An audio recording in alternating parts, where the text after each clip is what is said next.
இந்த வீடியோவில் மொபைல் ஃபோனும் பேட்ரி டெர்மினல்ஸை பற்றி நம்ம பார்க்க போகிறோம். வாங்க பார்க்கலாம். பேட்ரி பற்றி டெஃபினேஷன் கொடுக்கணுங்கிறது இல்லை. அதை பற்றி தெரியாதவங்க யாரும் இருக்க மாட்டாங்க. நம்மளோட டே டு டே லைஃப்பில் நிறைய பர்பஸுக்கு வேண்டி நம்ம பேட்டரியை யூஸ் பண்ணுறோம். For example TV remote batteries, UPS, bike, car, phone etcetera. நம்ம அந்த டிவி ரிமோட்டில், காரில், பைக்ஸில், யூபிஎஸில் பார்க்குற பேட்ரிஸ்க்கு எல்லாமே 2 டெர்மினல் இருக்கும். Positive, negative. அது வந்து கலர் ரெட் கலர் இருக்கும் பாசிட்டிவ்க்கு, நெகட்டிவ்க்கு வந்து பிளாக் கலர் இருக்கும். அப்படி தான் நம்ம பார்த்துருக்கோம்.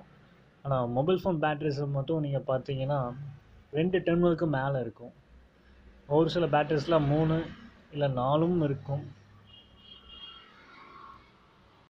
Mobile phone battery terminal 3 terminal இருந்துச்சுன்னா அதில் வந்து 2 வந்து பாசிட்டிவ் நெகட்டிவாக இருக்கும். இன்னொன்று பார்த்தீங்கன்னா பிஎஸ்ஐயாக இருக்கும், இல்லை பி டெம்ப் பின்னாக இருக்கும்.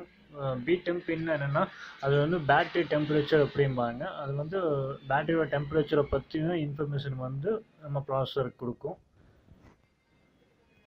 பிஎஸ்ஐ டெர்மினல் என்னென்னு பார்த்தீங்கன்னா battery system indicator, battery status indicator. அதோட அந்த பின்னோட ஒர்க் என்னென்னு பார்த்தீங்கன்னா என்ன டைப், என்ன சைஸ் ஆஃப் த பேட்டரின்னு சொல்லி மொபைல் ஃபோன் ப்ராசஸருக்கு இன்ஃபார்ம் பண்ணும்.